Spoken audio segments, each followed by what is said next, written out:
Hello, my name is Kavi Raz. You may remember me as Lieutenant Singh from Star Trek The Next Generation, and you're listening to us on Trek Untold.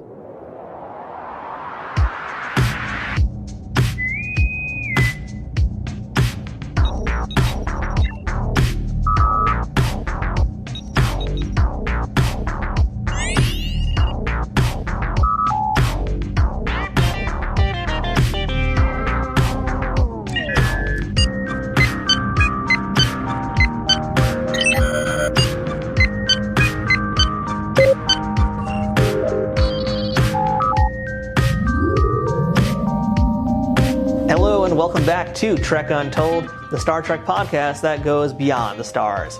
I'm your host, Matthew Kaplowitz. On today's episode, we've got a rare interview with an actor named Kavi Raz, a veteran of the industry whose time in Trek may have been short, but his work outside of the franchise is known in his particular part of the industry. Kavi played Assistant Chief Engineer Singh in the Star Trek TNG first season episode, Lonely Among Us. It was a short one-episode spot, and spoiler alert, his character didn't make it to the end of this one, but his list of credits and accomplishments goes far beyond wearing the Starfleet uniform. At a time when there wasn't much work for Indian actors in Hollywood, Kavi paved the way for his community with his troupe of fellow performers showcasing authentic Indian plays with Indian voices. In addition to roles in shows like M.A.S.H, The A-Team, NYPD Blue, Crossing Jordan, Pet Sematary, and others, he may be best known for his recurring role in Saint Elsewhere, a first in Hollywood history as Dr. Vijay Kochhar, the first Indian actor to appear as a series regular on an American TV show. And that's a pretty huge accomplishment to be proud of. These days, Kavi continues to lay down the tracks for emerging Indian actors with his own production company and a new platform to give these voices a place to thrive. There's more than meets the eye with this actor, writer, director, and trailblazing entrepreneur, and I can't wait for you to hear his story. So today, we're headed to engineering to go warp speed with Kavi Raz. But before we get into this week's episode, I have to ask you, are you following Trek Untold on social media yet? You can find us over on Facebook, Instagram, TikTok, and Twitter, all at Trek Untold, one word with no spaces. You can also become a Patreon supporter for this podcast over at patreon.com/TrekUntold. Here, you can directly contribute to keeping this show running at full power for as low as a few bucks a month. If you do this, you'll have early access to new episodes, the ability to ask future guests questions, check out exclusive merchandise, and other special benefits. We've also got an official merch store and an Amazon store filled with Star Trek goodies, so if you want to rock a Trek Untold t-shirt to the next con you're going to, or order something Star Trek related for yourself or someone else, please use the links in the show notes to help us help you. Shout out to our show sponsor, Triple Fiction Productions, makers of fine 3D printed Star Trek inspired toys and accessories for collectors of all kinds. But you'll hear more about them later on. Now without further ado, let's beam up this week's guest. Computer, access interview file. Today's guest, you might remember, was a lieutenant in Star Trek, but outside of sci-fi, as you're going to learn today, he is most definitely a captain. Kavi Raz, welcome to Trek Untold. Thank you, Matthew. Thank you for having me. It's an absolute pleasure to be talking to you today. Yeah, hopefully we'll have some fun. I think we will. We'll have some fun, hopefully, at some point, but I'm going to ask you a ton of probing questions. You're going to hate me by the end. And let's kick that off right now, because I want to ask you, Kavi, what's your earliest memory of Star Trek? Were you a fan of the show growing up? Oh, absolutely. Yes. Growing up in England, actually. Okay. We would run home. The show would be on, I think it was 5 or 5:30 early evening. And we would run home from the playing field. I played soccer and field hockey. And I was very active in that. And I would finish up the game, run home to make sure that we can catch the episodes. Yes. So that was like a regular after-school thing for you guys. It was just, and then then the whole week we talked about what was on the episode and so on, and exchanging notes with other students, other kids who had watched it, and yeah, it was pretty amazing. That's really fun. Now, I think you kind of just gave us a little bit of an answer to this next question here, but I'd love to learn a little bit more background about you, Kavi. Can you tell us where you grew up, who your parents were, and what they did, and what Kavi wanted to be when he grew up? I was born in India, in Punjab, in a tiny village. Population maybe 300-400 people, I guess. Wow. Yeah, that's like the size of one classroom here in New York City. Yeah. We had no school in our village, so we had to, as a kid, we would walk across this ravine and go to the next village, and that's where the school was. We used to sit on the floor on tarts, and we didn't have any chairs and desks. So that's the kind of background I come from. Very rural area, farming community. And my father had served in the British India Army during Second World War. And India was under British rule until 1947. And then when the British left, they invited a lot of the ex-officers who had served under them in various countries, particularly in India, because the officers in India spoke English, to come to England and work. Huh. And so he came to England on a work visa, and then we as a family followed a year after. So I grew up in England. Wow. And and then I had a sister who got married at a very young age and came to the United States. She married someone from here. And they were farmers in Yuba City, which is a small town north of Sacramento. Then after a few years, we had the opportunity to come here. She sponsored us as a family and as extended family relatives. And we came here on a family. I forgot the name of the visa we got. It was and that's how my brother and I first came here. Then the rest of the family followed a few months later. And so most of my life has been here, right here in the United States. And that's a heck of a journey, though, to go from one part of the world to another. It must be a pretty big culture shock also. That's a lot of different cultures. It was. I remember sitting in chemistry class back in England. I had just graduated high school, so I started this a college. I took some classes. I knew we were moving here. So I was just on a temporary basis, I was taking some classes. And I remember one of my teachers telling me, you're going to have to learn a new language when you go to the United States. And I was like, what do you mean a new language? I speak English there. But then I realized in a rural town, and I had a very heavy British accent at that time, in a rural town like Yuba City, no one could understand me. And it was quite an experience, sort of assimilating into a brand new culture and a brand new nation. I remember first time I had a hamburger. It was the most amazing experience of my life. That's really cool. Yeah. So those small things that made me an American, I guess, step by step. And I'm very proud and love being part of this journey and finally calling myself an American. Oh, that's great. That's such a cool journey. And I know as we'll talk during this interview, I mean, you definitely didn't leave anything behind, though. You brought a lot of home with you. And we'll talk about that as we go on. But I wanted to ask now, again, just kind of getting the origin story of you here, Kavi. When did acting kind of find its way into your life? I guess somewhere in, I come from a sports background. I played soccer and hockey, field hockey at quite a high professional level. And I guess I always found myself on some sort of a stage. I loved the attention, loved being out there, the admiration, and I think acting was just an extension of that. That as my physical ability to play my sports kind of waned a little bit, and somewhere in the back of my mind, acting was always there. In England, I grew up in a small town called Leamington Spa. And there was a theater there, a Shakespearean theater in town. And I'm in England, we were so used to walking everywhere. It's a small town. We just walked everywhere. And I would always walk by this theater. We had every Saturday, we had these hockey matches in various towns. And I was a young kid, 14, 15 years old. And I played in the senior team. And I would walk from my home on our main street, High Street, to the end of it, and that's why we got picked up by the senior players, so we could travel to our location, our fields to play the game.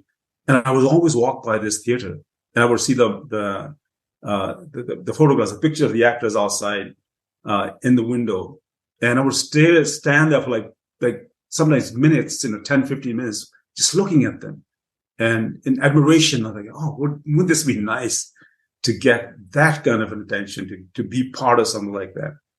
But I guess I never had the courage to give up other things and really pursue acting until I moved to the United States. I went to college. I graduated as an engineer and master's in industrial engineering. And then one day I decided, no, this is not for me. And I started studying acting. I joined a local drama group in Hayward, this is near San Francisco. That's where I went to school. And finally decided one day, I was actually working as an engineer. I was making really good money back then. And one day I just quit my job and said, no, this is not for me. Moved to Los Angeles to pursue acting full time. And that's a huge risk to do because you're basically in a job that you're pretty secure in, I would imagine, too. I mean, that's a good job to have. Very skilled, making really good money. And I come from a background where you don't do this kind of a thing. Ethnic, Indian family, everyone expects you to be either a doctor or an engineer, especially back then. And my father was very supportive. My father, one of those forward-thinking people, ex-army officer, go take the world, make it your own journey, that kind of thinking. Very supportive of me, but the rest of the family wasn't. And I have an older brother who was always very supportive, but the rest of the family, extended family, thought I was crazy, especially after graduating from college, making such good money and now pursuing something that's unthinkable and unimaginable and maybe, nothing in the end. But I was relentless. No, this is what I want to do. Let's put a timestamp on that too. Like, what year would you say that was that you decided to? Oh God, it makes me feel old now. But this was I moved to Los Angeles. I still remember the dates. 6th December 1976. Wow, just before Christmas. Yeah, bicentennial too. Yeah, exactly. Yeah. So, the reason why I want to get that time on that too is I think that's important to your story because 1976, there's not a lot of Indian actors walking around in Hollywood. I was the very first one. I was the very first one. And then, that was part of the difficult sort of part of the journey as well, being the first one. They didn't take, the only impression in Hollywood of Indian actors was through Bollywood and whatever little sort of awareness of Bollywood there was. And Bollywood actors weren't really looked upon as great actors at that time.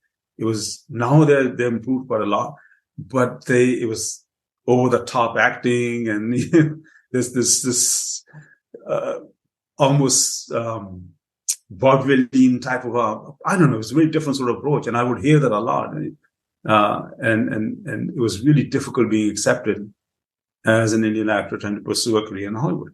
Do you remember what your very first professional gig was in Hollywood? St. Elsewhere. St. Elsewhere was the first one. Okay. Yeah, St. Elsewhere was. This is really funny. I actually did my first gig was actually a Bollywood film with one of the biggest stars of that time, Sanjeev Kumar and Shabana Azmi. Shabana Azmi is still very young. Sanjeev Kumar passed away several years ago. One of the top stars of Bollywood at that time. This was a film being shot in Los Angeles. And they needed a villain, a young villain. And that's what I played in the Bollywood film. My first gig was that.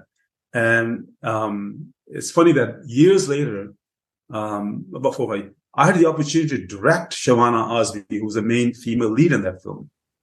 And I was directing her in a film, and she didn't remember a thing about that film. She didn't remember me from that. And I never mentioned this one. I pretended like it never happened. It's kind of funny though. You basically, you left India, you left England, you're in America now, and India comes right back to you. It does. It's just funny. Full circle. Full circle. I go back quite a bit. I now direct, what I would say Bollywood films. They're actually regional films, Punjabi films. That's the part of India I come from Punjab, and I speak the language. Even though I left India when I was like 7 or 8 years old, I'm quite fluent in the language. So I direct these films, Punjabi films, which is a growing cinema in India. And so it's really full circle. And I always say I'm a product of 3 different cultures, and none of them ever wants to leave me. And they keep drawing me back. I go to England quite a bit, and and I feel comfortable in all 3 places. I call USA my home, my nation, my country. My heart is here, but I can fit in when I go to England or India. That's very cool. Now, I think this was in this timeline here. You can help me out with this, Kavi. I read that you started a theater company that brought Indian plays to American stages. I think that would have been around this time period too, right? Yeah. Tell me about that. What happened was I was in an acting class, and I had this teacher, Hedy Sontag. Hedy was one of those contract players at I believe at Warner Brothers at one time. And when all the contracts started going out of fashion, so to speak, she started teaching acting. a wonderful teacher, very well learned teacher. And I was taking acting classes. This was Lee Strasberg, and not quite knowing a direction in life. So I always had this sort of I was learning, I was doing things, but what do I do with it? So she started talking to me one day. She said, have you ever read Rabindranath Tagore? Rabindranath Tagore was a poet laureate from India. He has written a lot of poetry, plays, and novels and novelettes. So I said, no, I have not, but I know of him. She said, go read it. So I went to the library, local bookstore. Our school was on Hollywood Boulevard, and Hollywood Boulevard at that time had a lot of these huge bookstores that like 3-4 story tall. And I was an avid reader, loved reading. And so I went, bought every book I could, checked out every book on Rabindranath Tagore from UCLA Library, USC, UCLA, and Los Angeles Central Library. And I had like a table full of books, and I started reading it. And I found some of these plays were fascinating. So I started putting together, got some actors together, started rehearsing his plays, and went out looking for a theater. Richmond Shepard, who was a mime, well-renowned mime, he had a theater on Santa Monica Boulevard. I convinced him to let me use this stage to stage one of my plays for nothing. So I was very enterprising. Yeah. And so we never had a theater. So I formed this theater company called The Wandering Players, and have very appropriate name because we had no theater of our own. So I would just go put on a play, rehearse, and go look for a theater where I could stage it. And I was pretty good at it. I mean, that's some amazing drive and ambition too, because that's still pretty early in your career in LA, and you're out there very early. This is again knowing nothing about the business, no direction, no one to guide me, no one to tell me what to do. I would put on these plays, and then I would print the flyers. I would make the flyers myself, go get copies printed, and I would stand on Hollywood Boulevard handing out these flyers to people to come and see my plays. And that's I had no money, so that's the only way I could convince people. And, if I talk to 1,000 people, maybe 2 will show up. So the art will break, because there were a lot of tourists and stuff. But it was also the fun and the most, invigorating, or the most, I would say, enlightening period of my life as well. Because I was doing things on my own thinking, on my own planning, and learning a lot about the industry as well as about my own life. And that's a very admirable trait, and something really special to have when you're in LA in that time period, really. I mean, you're really doing a ton of stuff there. And I want to come back to another show that you did, which is M.A.S.H. I know you did an episode of M.A.S.H. That was a pretty important one for you. Can you tell me any memories you have from working on that set? Yeah, it was just a lot of fun, I remember. I almost didn't do that because I was doing St. Elsewhere at the same time. Somehow there was a little bit of a gap, and I can't remember what happened. Either we were off or I just wasn't shooting that week. I can't remember that. And M.A.S.H. came along. It was literally offered to me. I went in and auditioned, and it wasn't even much of an audition. They just gave me the episode. They offered this to me, and it was just a lot of fun. And it was the third episode from the last, and it was the first episode that was being shot on stage. Their set, which was I think in the Santa Monica Mountains, burned down. The set was completely destroyed, and so they built their set at 20th Century Fox on stage. So this was the one that I was in, was the first show on the stage. So everyone was kind of learning to get their way around the stage to brand new set. It was much like what they had, but it wasn't the same thing. So there was a lot of little stumbling blocks. I remember that when they were shooting, and when you're on set shooting a show, you get used to a certain camera angle and stuff. It just, you don't think about it. It's just done. So they were on a brand new set, trying to get used to it at the same time. But they were just a complete lot of fun. I remember a table reading where we had champagne on the table. Wow, that's a table reading. Yeah. And I didn't drink at that time, but I was trying to pretend trying to fit in. Well, since you mentioned it, I feel like we got to start talking about this too, because St. Elsewhere was like a big deal for you. You were Dr. Vijay Kochar for several years in the show there. Yeah. Especially we're talking early 80s here, to see an Indian man on television in a recurring role. That is honestly pretty newsworthy even today. So I'd love to hear any of your thoughts about your time working on St. Elsewhere. Oh, I learned a lot. I mean, all these great, amazing actors, Will Daniels, and so many. For me, I was so naive, so new. I didn't know anything about the industry. I had trained as an actor, but when you're in real situation, it's a whole different experience. You can learn all you want, but then now you're up against all these amazing actors. Right. So each day was really a classroom for me, and I absorbed it all. I was just there, trying to be part of all this wonderful journey that I consider myself very lucky, blessed that I got that opportunity. It's interesting too to kind of think about that era of Hollywood, because again, Indian actors, it's still very much a rarity. And at that point, I can't think of too many really positive representations of it. Like I think of like Peter Sellers doing impersonations, folks, that kind of thing. And for you especially, like I believe your M.A.S.H character, he was doing yoga. He's doing like headstands and stuff. Yeah. And, the doctor you're playing, he's a doctor. That's kind of like a stereotype also. So, I've spoken with a lot of people of color, and I've had a few like Asian folks as well tell me about the roles they've gone for. But, in your case, especially, what was it like? Because there's just a lot of stereotypes out there. There's a lot of things that might not be super savory that you don't want to do, but it's like you also need to work. So how did you balance trying to, stay authentic and get work? Yeah. Well, initially I thought it was very, like I said, blessed, lucky to be working as an actor, because I never thought anything like that would happen.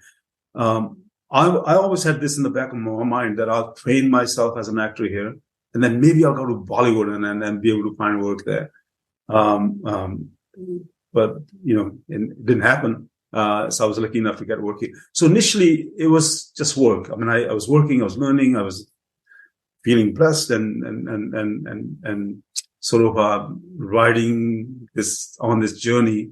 But then there did come a time when I got tired of playing these taxi drivers and Arab terrorists with this heavy accent, and I got frustrated and I did give up. I think like the mid 90s, there wasn't a lot of work that I did, and then it was basically out of that frustration. I thought I can do better than that. I thought I was a better actor than that. But the work just wasn't coming. And I think that's kind of what led me into producing and directing, writing. And I do a lot of independent stuff, and a journey to Bollywood to direct these Punjabi films. I think it's all an extension part of that frustration, to try and do something that I can connect with. That's definitely the biggest thing. I think that's a great choice of words, something to connect with, because and you are representing, while you are not an ambassador for the entire Punjab nation, you are representing your people whenever you show up on screen. And that's why having these types of roles go to the right people and being played in a positive way, that's a very important thing to see. Yeah. Funny that you said that. Last night, SAG after I went on strike, and already I've done this morning 2 interviews with Punjabi radio station from Canada, and I'm to do another one right after this one, and I'm sure before the week is over, there'll be a number of so Punjabi community, the Indian community does have that connect. They do feel that connection towards me. When something like this happens, they do call me and call upon me to say a few words. So and then that gives me a sense of responsibility as well as to what kind of work I do from now on. So last thing, Kavi, before we start talking Trek here, and I feel like we kind of maybe alluded to this just a moment ago here, but you also did an episode of the A-Team back in season 3, and the episode is Moving Targets. Again, I get the feeling this was a terrorist role as well. Am I correct in that? It was a terrorist role.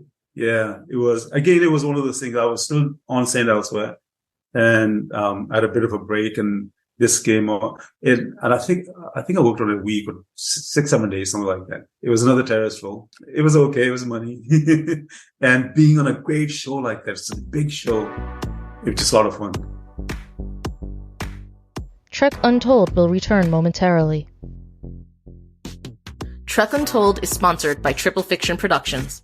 Celebrating 15 years in business in 2023, TFP creates 3D printed Star Trek and sci-fi inspired items that fit into any collection. Whether you're a cosplayer who wants a Starfleet phaser, a Bajoran tricorder, or a Klingon dagger, Or a toy collector looking for that special accessory or diorama to make your figures truly stand out? Triple Fiction Productions has exactly what you need. And for you figure fanatics, that includes products that are the perfect size for Galoob, Mego, Playmates, and everything in between. All products are 3D printed in the US, with new designs constantly being updated on their website. Repeat customers can sign up for TFP's loyalty program for free, where the more you order, the more discounts you receive. TFP also has a Pay What You Want section, where clearance or misprinted items are available at a discounted price. Best of all, every product can be shipped worldwide. As a special bonus for listeners of this show, Trek Untold has a special discount code just for you. Enter Untold10 at checkout for 10% off of all orders with no minimum purchase required. That's 10% off using Untold10. To see all of their products, head to triple-fictionproductions.net. Or to stay up to date on their newest products, find them on Twitter, Facebook, and Instagram. Triple Fiction Productions, where something is only impossible until it happens. Are you looking for the perfect fashion statement to show you're a geek and proud of it? Well, welcome to Geek Girls Castle, where I make fun and functional geeky clothing and accessories for every occasion. My name is Missy, and I started creating my own gear and apparel in 2015 to bring nerdy products to the geek girl population, which does include all LGBTQA+, non-binary, and POC and BIPOC folks. I couldn't find anything for us gals except t-shirts, so I decided to combine my passion for fashion with my fandoms, ranging from handmade skirts with really large pockets, travel accessories like toiletry bags, luggage tags, and zippered pouches. I also embroider nerdy items for home decor like wall hangings and hand towels, and products like keychains, bookmarks, and journal covers. Need something to carry all that in? Well, I make great bags to put all those accessories into or onto. Whether you like Star Trek, Star Wars, Doctor Who, Marvel, DC, and everything else in between, there is something for every geek girl. My website is constantly updated with new styles and fandoms, no matter what time or dimension you come from. If you'd like to browse my products or ask for something custom, visit me at geekgirlscastle.com. That's geekgirlscastle.com. So, Kavi, let's beam into our Star Trek discussion right now. You were Assistant Chief Engineer, Lieutenant, Junior Grade, Singh, a lot of titles, very little name there. Yeah. But you get to show up there in season 1 of the show, which is really cool. Let's take this from the top here, Kavi. How did you audition for this role, and how did you land this? I had actually initially auditioned for Data. Really? Yeah. Wow. Yeah, I didn't get it. And I don't think Hollywood was ready for an Indian actor to play such a iconic role. I was considered for it. I was among the last final 2, I think Brent and I. But of course I didn't get it. And I think they remembered me from that audition. They called me in for Lieutenant Singh, and it was a very simple audition, I remember. I just went in, read the scene one time, and as I walked out, I believe they called me back again and they asked me if I was available. And that's always a good sign when they ask you that. So that afternoon I heard from my agent that I got the role. And it's out of all the work that I've done in Hollywood, I think this was one of those that will always stand out in my career as being part of such an iconic show that's known worldwide and still talked about 36 years after I did this role. And it was just one episode that I did. And what's really fun here is that this is season 1 of TNG. This is a whole new world. It's a brave new frontier of sci-fi. And, as we mentioned earlier, you were a fan of it growing up. You were familiar with the show. So for you booked the gig, but what's it like for you to put on this brand new uniform and see this bridge of the Enterprise? What's the first thing you think about when you see that set? Oh, it was just mind blowing. I mean, I just being on the set and look at this. I just remember I was just awed. I was just, as an actor, especially when you're on a show as a guest star, everyone else is so used to it and you're trying to fit in for that day or the number of days that you're working on it. And you're already a little bit nervous, but just looking at my surrounding made me even more nervous. And it was like, oh, am I going to be able to go through, get through the day today? But the whole thing was a wonderful experience. A great actress, again, to work with. it was just one of those memorable experiences that I may not remember all the details, but just my presence there, being there, I will always remember. Well, I'm going to try and poke and prod and see if I can refresh any memories today. We'll see what we come up with, but I'd love to see if you remember anything about the uniform itself, because I feel like season 1, it's pretty memorable. They're very different from how they would go on the rest of the series. Yeah. And I've heard not necessarily great things about how they felt to wear. Do you remember anything about that uniform? I remember in the wardrobe department putting on the uniform, and I of course I don't remember the name of the person that I was working with. And when I put that on, she said, "Good to see that you're still in pretty good shape." Because she said, I still remember this. She said, "But this uniform doesn't look good if there's a little bit of a punch." You have to be really fit to put this on. And I was in decent shape at that time, I think. But it just puts you in a whole different environment when you put the uniform on. And it wasn't the most comfortable uniform, from what I remember. But it does make you feel like, oh, this is something special. Now, your major scene in this episode here is side by side with Jonathan Frakes while speaking with Patrick Stewart, and you're being observed by Brent Spiner. You got the heavy hitters all in the same room with you. Do you have any memories of working with them? Nerve-wracking. Yeah, all these heavyweights and amazing actors. It was just, but I think I pulled it off. I think it was okay. I mean, the interesting thing here is that it's also, it's still the first season. It's definitely a few episodes into the first season, but they're still trying to like find their way. And I'm curious if you kind of remember any of the feeling on the set, like, because again, this is first season. People are trying to get to know each other still. It's not going to be like season 7 where they're all joking. Do you have any recollection of just the environment itself? I do remember there wasn't a lot of, like you said, there wasn't a lot of talking among actors, connecting with each other. There's a little bit of an isolation type of thing. You're so right. On a show like that, or any show as a series, it takes a little time for actors to get used to each other and make that connection where they're so comfortable in their environment, in their roles, that there is a lot of joking around and they jump right in, say their lines, and then they're out of it and talk about something else. And I think here they were still trying to focus on their roles. And then there's a lot of this technical jargon, I think, kind of throws you off a little bit. You really need to focus on that. Otherwise, it doesn't flow as naturally as if it was, a comedy or a drama. I mean, I feel like the role of Singh, though, is very much kismet for you because, you were an engineer. Now you're playing an engineer and you got to say all the techno babble. So it feels like this is kind of just like the perfect role for you. It was, yeah. and I, even though my name is Kavi Raz, I actually am a Singh. Really? I come from a Sikh family. My father wore a turban and a long beard, and he was a proper baptized Sikh. And that's my background. And my dad was really proud of that I actually played a Singh. Oh, that's really cool. Yeah. Now, your other main scene in this episode, too, we should add, is you get to have a very big death scene. You get electrocuted to death. Worf finds your body. My question here is, was that you actually doing that fall by the warp core? I can't remember that now. Huh. Wow. I think I did. Yeah. That was actually you taking the fall. Okay. Yeah. It was me. Yeah. And how fun is it to get to do a death scene in Star Trek also? I mean, that's a pretty cool thing. Oh, man. But the whole effects and stuff were done later on, of course. But of course, yeah. You mean it's not real? What are you talking about? It's Star Trek. Yeah, it could be real. I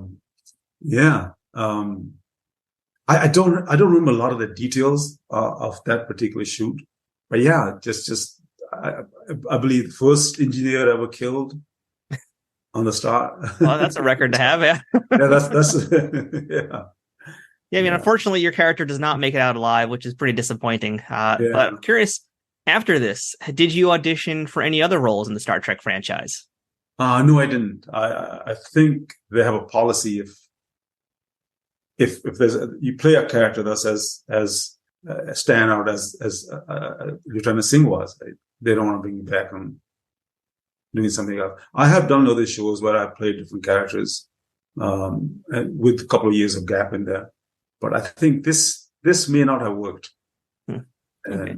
And I'm glad it kind of just stayed with this one character, one episode, because the attention it gets is pretty amazing. Yeah, and just kind of go on the topic here of Star Trek and the politics of Star Trek as well. It's always viewed as a very progressive show, but the one interesting thing about it is if you really look at it, there's not really a lot of like Asian folks or Pacific Islanders and especially Indian actors as well. You don't really see a ton of them in Star Trek. And, shameless plug, there's another great show out there called All the Asians in Star Trek, which kind of addresses this. But, I've noticed like a lot of Indian, Middle Eastern actors you really don't see in Star Trek. Very few Latino actors as well. It's just kind of interesting that for whatever reason, sci-fi has kind of forgotten about them. And I don't know if you have any insight into this, but I'm curious, like, does the Indian culture have any sort of sci-fi connection? Well, I think if you really think about it, there should be more of South Asian Indian actors or characters on shows, sci-fi shows, because there are a lot of Indian engineers, scientists, techno thinkers. Quite a few. I mean, if you look at the percentage, probably a high percentage of Indian South Asian scientists out there. It just makes logical sense to have more South Asian Indian characters on sci-fi shows. There should be more, as well as other communities as well, representation as well. It makes it more of a complete world that we live in now. To see different types of characters on sci-fi shows, I think it will relate to more people. It would expand our audience connections or connectability as well if you had different characters. Yeah, as a more homogeneous sort of a world, more representative of the world that we live in. Yeah, I agree with that. And I think back to other countries as well and their forms of media. And, we have like in Japan, anime, which has a very heavy sci-fi, cyberpunk influence throughout it. And still to this day has a lot of that. You can look at Afrofuturism and a lot of people of color who have sci-fi. But I think about like Indian movies. And the first thing I think about is unfortunately, like, Bollywood or very heavy dramas. I don't really think sci-fi. I mean, in India, do they actually have sci-fi as a genre? Is it something that people are interested in? That's interesting. Actually, they don't. I think a couple of directors tried this in the past, and it just didn't work. For some reason, the Indian audience, that Bollywood audience, doesn't quite connect to sci-fi. That's so strange. There's a lot of action films we made, like RRR was a huge success worldwide, and there's a number of other films coming up for sci-fi. And I think it's natural for Bollywood to do more sci-fi. They should. When you look at the ancient texts of India, the Vedas and Ramayana, there's always this connection made that these were aliens that came from another planet. Why not play with that and have some fun with it and see what happens? Yeah. Now, we should add, too, that you have another Star Trek connection on your resume, and that's through Stephen King's Pet Sematary, which also starred Denise Crosby. Yeah. I'm curious if you had any time working with her. I know you had a pretty big role in that also, right? Do you remember any time working with or hanging out with Denise Crosby? I don't. I mean, I remember being in Maine shooting for that. I was actually, this is so funny, I almost didn't do that. Really? No, I was building my home here in Los Angeles.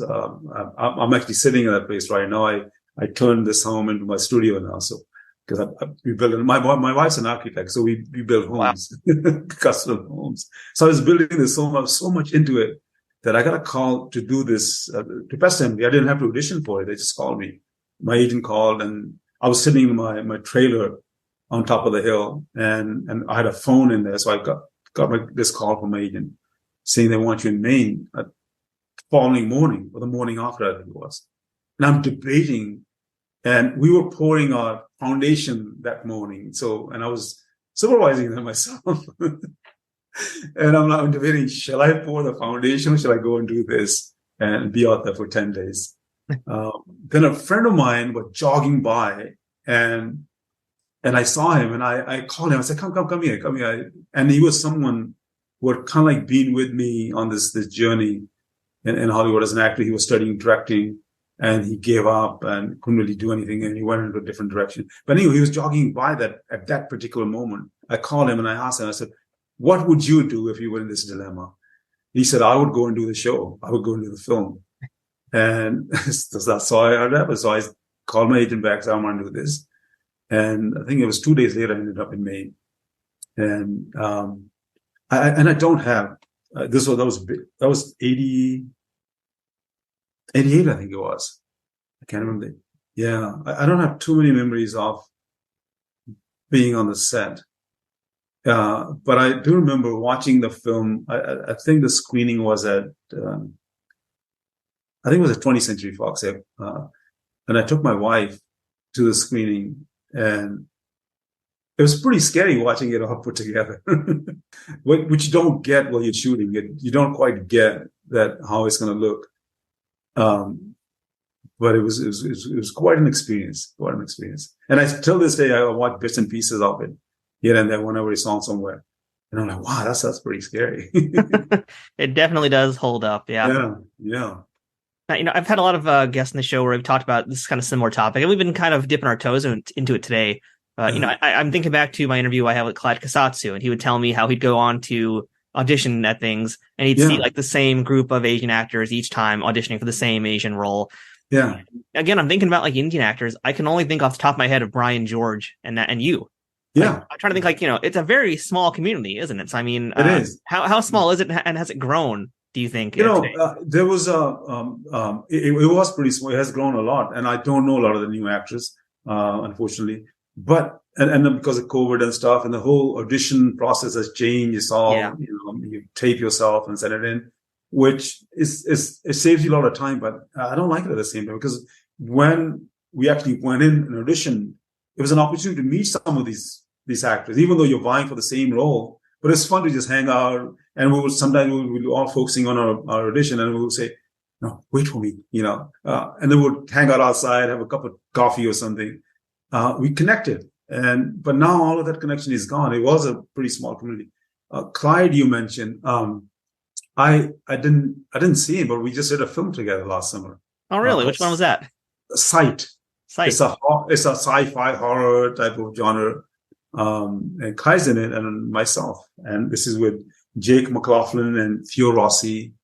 These guys. That was a lot of fun, actually, shooting that film. Well, very cool. Shout out to Clyde, and make sure everybody listening, check out Sight. Yeah. Hey, everybody. We'll get right back to the interview in 1 second, but I wanted to remind you all to check out Trek Untold over at Patreon.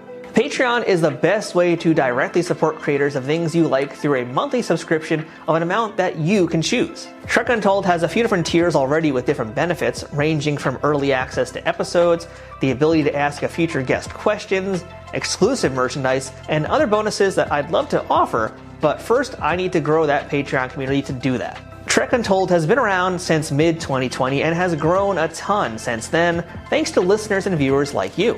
Through a platform like Patreon, you can help me keep improving the quality of each episode and keep bringing you new interviews with folks that make the Star Trek universe what it is. If this community can grow more over on Patreon, I can offer new perks like watch parties, exclusive Trek Untold episodes, being able to directly interact with guests, and other things, but in order to do that, I need to know my audience wants these things.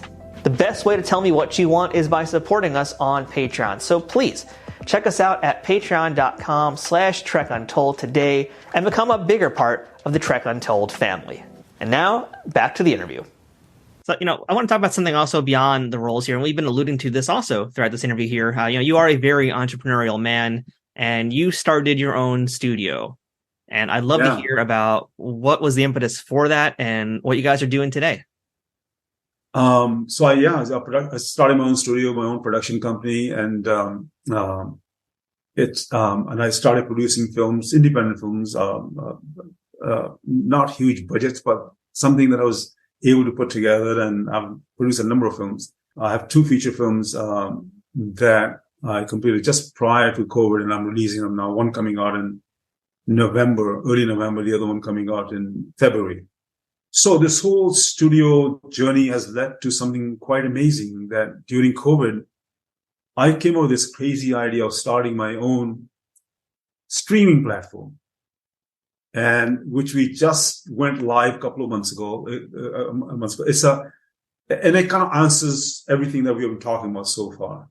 I thought there was nothing out there that catered to just the South Asian content, South Asian community worldwide, where when you go on, you see a bunch of South Asian content, world cinema that no one else is paying attention to. So my streaming platform is called cpix.tv, the letter C, PICS.tv.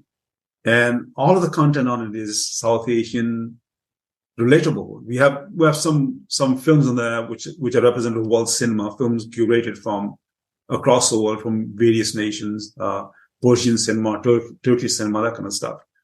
But we ourselves are producing a lot of original content, reality shows, scripted shows.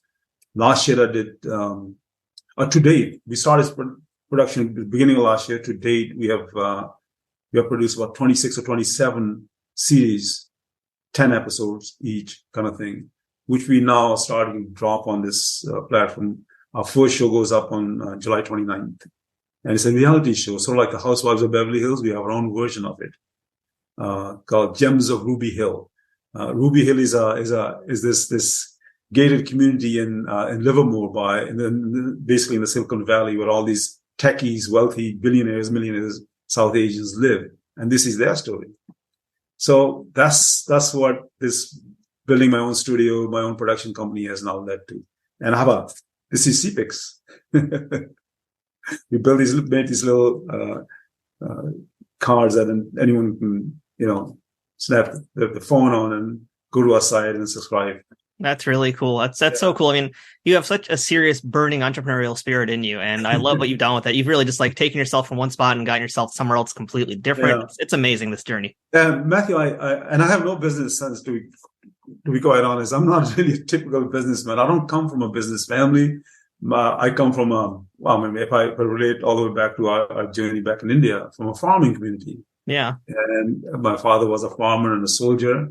And when we first came to the United States, that's what we did. I worked on the farms, picking fruit for 3 years, along with my family. My sister owned, she still does own, her father-in-law and her own standard new family owned orchards, peach orchards.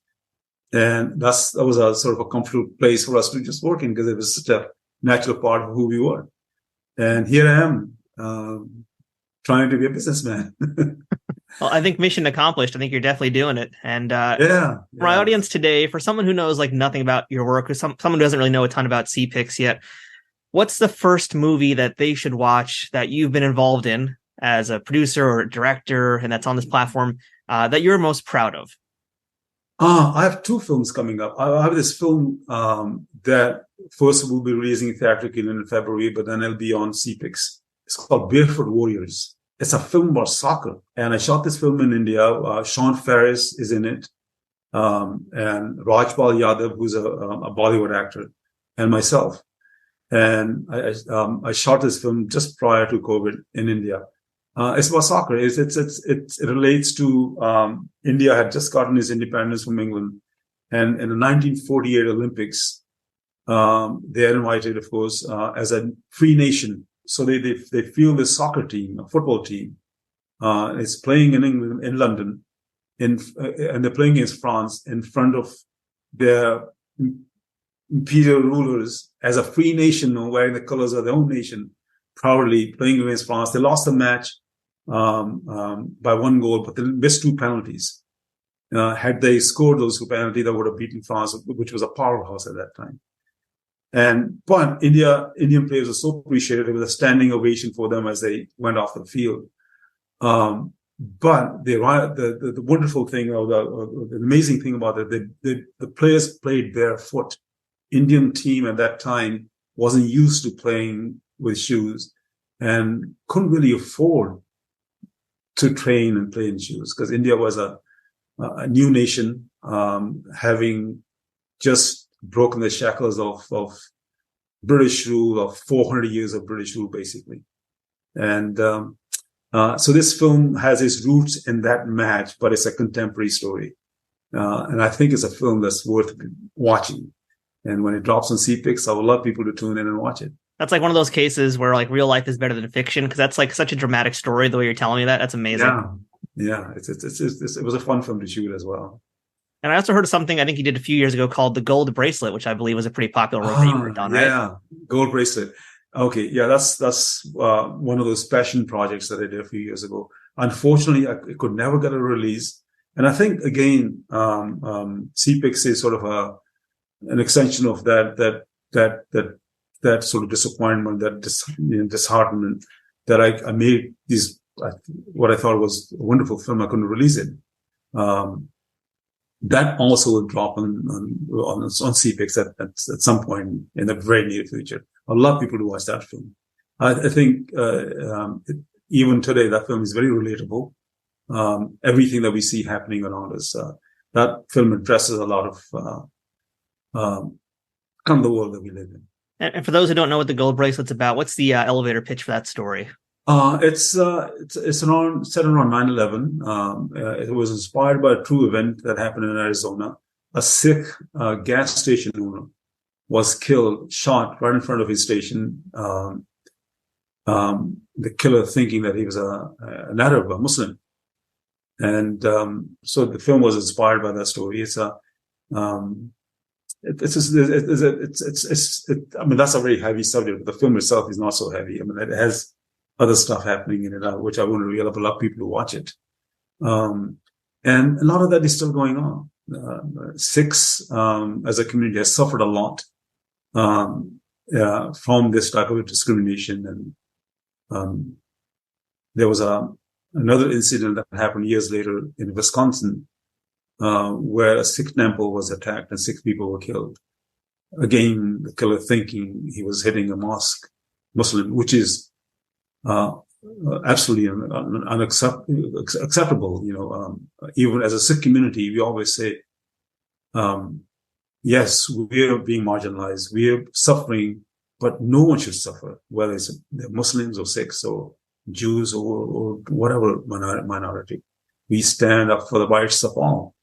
And then that's something that the world needs to think and hopefully change. And there's a lot of amazing stories out there that really don't get the platform to be told. And so I'm happy that you're doing this and bringing some attention to these issues and doing them in a really, really great way. Yeah. And we should add to that, Kavi, you're writing and you're directing many of these, and you're also acting in some of these too. What's it like for you to wear so many hats in the production pipeline? Very difficult. I can imagine. I guess as I get older, it's acting part is becoming a little difficult. Directing myself. So I'm doing less and less of that. I did do Barefoot Warriors and another film called Saraba, which is a film that I made in the Punjabi language. And that's another wonderful film that people need to watch. It's very relatable to us here in America. Part of the story actually takes place here. It's a period film. India owes, I think, a part of his independence movement to the USA, because that film, Saraba, is about that, how India's independence movement actually started right here in California. And that film answers that as to how it happened, how that journey began. I think in my own small way, I'm trying to tell a lot of these stories that needs to be told and that no one else is telling. So, Kavi, it's time for the lightning round here on Trek Untold, which is where I ask questions that I think are going to be very short and simple, but they're always way more complicated. So let's start things off here with best day you've ever had working on a set somewhere and the worst day you ever had on a set somewhere. That's a tough one because I have a lot of best days.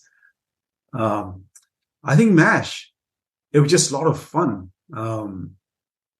All the actors were, I think, and they were winding down in the series. They knew this was the last from the third from the last episode of the life of this series. And there was just a lot of camaraderie, a lot of fun, a lot of just enjoying themselves. It was very welcoming sort of a set. I remember that. I would say the worst day, but the most uncomfortable day was probably it was a show that we mentioned earlier on where I played a terrorist. The set was uncomfortable. There were too many egos on that set, I think. Too many stars, too many egos. And that sometimes permeates in the crew as well. And the crew are so under pressure to treat those stars well that they forget about the guest stars. And the guest stars don't get treated as well, or even not treated at all, so to speak. And I remember that from that particular set. And then what happened? This is so funny because since you mentioned that, and I was feeling very uncomfortable, and because one of the ADs was not just being disrespectful, he was just totally ignoring me. And then another AD came on the set who had known me from St. Elsewhere. And he took that guy, because he was watching, I guess, from a distance. He took that guy aside and told me, do you know who that is? And then things changed a little bit, but it was still not the best experience of my working sort of life. But the good thing about those bad experiences is it does help inform you now with what you're doing. It's like, here's what not to do. So I know what to do. Yeah. I treat my everybody, crew, actors, with utmost respect. And if somebody doesn't fit in, and that happens sometimes, we just politely ask them, hey, if you're not comfortable here, it's okay. You can leave. But actors, being an actor, I understand the actors' difficulties and dilemmas, and I treat them with utmost love and respect. And actors, I think, in general, love working with me. Well, how about this one, Kavi? Most challenging role that you ever had that was ultimately the most rewarding? I think I just did that on this film site. It was challenging. I had all this heavy makeup and stuff that I had to wear. And also the dialogue was very technical. Sometimes the dialogue just flows. It was written really, really well, but it didn't have that flow because of the technical jargon. And the first day I had a really like a tight, packed schedule where I had a lot of dialogue. So I was having a bit of a difficulty with that, but everyone else was so supportive. And but then it became so comfortable that after I had so much fun doing this film, a film called Sight. How I look in the end, I don't know. I mean, I haven't seen the final edit yet. I think it's going to look pretty amazing. And I'll give it my vote of confidence. If it's got you and Clyde in it, I'm pretty sure it's going to be good. Yeah. Clyde's a legend. Yeah, he really is. It was to see his name. Actually, he's in the makeup room. His photograph on the wall there. I'm like, wow, I'm going to be the same film with Clyde. That's great. Right. He's awesome. Yeah. How about most memorable piece of advice that you ever received from somebody that you still think about today? I always say this, Denzel Washington on St. Elsewhere, because he was doing other things as well. He would go off and do a film and come back to St. Elsewhere again. And we're talking on the set one day. He probably won't even remember this, but I must have asked him. I said, well, how are you able to do all this? He said, well, when something comes on my way, I never say no to it. I just accept it. And you can always, this gives you time to think about it if you really want to do it. And I think that's part of his sort of his mindset. And I think that was a good piece of advice, because I see that in a lot of actors, young actors. Something comes their way, and no matter how small or big it is, they think about it. They say, "Oh no, I don't want to do this. Or I don't want to do non-union. I want to be in a certain career path." And I think that's not really very productive. Or I think, especially in the beginning, I remember one of my teachers, acting teachers, also telling us, "Do student films. Do whatever comes your way. Do stage. Learn. Once you have grown and a certain status in your career, you can always then start thinking about what kind of stuff you want to do. But initially, don't turn things down. Just be active. Do. As a player, play. As an actor, act." And those are some of the advices I remember, and I kind of carry those with me till this day. I get things offered to me, which sometimes may not be the best, but I never say no right away. So I'll consider this, I think. And sometimes I end up doing stuff because I'm not doing anything else. I have time on my hand. I'll go and do it. It's a day or 2 days. I'll work. I'm an actor. I need to stay active. Now, we've had this thread dangling throughout the entire interview, I think, and we talked about how you were essentially an engineer before you got into acting. So How did your engineering background inform your choices as an actor? Did it help you? Did it hinder you? Did it offer anything for you? I think initially it hindered me because I had this almost like analytical sort of thinking approach. And I remember one of my teachers again telling me that I have to let go of that. And acting is not, you cannot analyze, you cannot analytically do something. It's behavior, it's human behavior. It's recreating something that cannot yes, planned, but it cannot be played planned. So I had to unlearn that part of me. And, so yeah, and then let go of that I can't just analytically plan something and then execute it in such a way. I have to let nature take its course as well. And I think, hopefully it made me a better actor understanding that and knowing that and being pointed out very early on in my career. Last question now, Kavi. What's the best thing about being a part of the Star Trek universe? Just look at it. 36 years later, we're still talking about it. That's the best part. And I think it's going to live on forever, beyond my life. And I think that's just an amazing legacy to, in such a small way, to be part of something so big, so vast. Yeah. I tell my daughters are proud of it, and one of my daughters got married recently. Hope she'll have kids soon, and I'll be able to tell my grandchildren that, hey, I was on Star Trek. Yeah, that's amazing. And Kavi, I love hearing your story. I always enjoy hearing the stories like that, where someone starts on the other side of the world and they work their way into Hollywood, and not just that, you did that, you accomplished that part of the journey. Then you launched into your C-Picks as well now, and became a director, a producer, all these other things. I mean, you've had quite a trip from a little boy growing up in rural Indian farm through the UK, here in America now. So number one, just congratulations. I wish you the most success possible you can have on C-Picks. Everybody check out cpicks.tv. And again, thank you so much for joining us today here on Trek Untold, and for sharing all your great stories. Matthew, thank you so much for having me. It's the most wonderful pleasure. And good luck to you too as well on Trek Untold. Thank you. You got to live long and prosper there, friend. Thank you. God bless you. Thank you. That's it for this week's show. Thanks again for checking out Trek Untold. If you aren't already, please follow Trek Untold on social media, where you can find us on Twitter, Instagram, Facebook, and TikTok, among others, all at Trek Untold. Don't forget to subscribe to us on YouTube for the video versions of this show at youtube.com/@TrekUntold, and subscribe to us on whatever platform you're listening to the audio version on. We always appreciate likes, shares, comments, thumbs up, ratings, and reviews, and whatever you can do to help spread the word about this podcast and inform other Trekkies about why they need to check this show out. If you're able to financially support this show, visit patreon.com/TrekUntold to learn about the different ways you can contribute to keeping this show going full speed ahead. Shout out to Scott Ray for bringing us this week's guest. If you'd like to book them for an autograph signing or a personal appearance at a convention, email Scott at scottray67@aol.com. Until next time, I'm Matthew Kaplowitz. This has been Trek Untold, and remember, fortune favors the bold.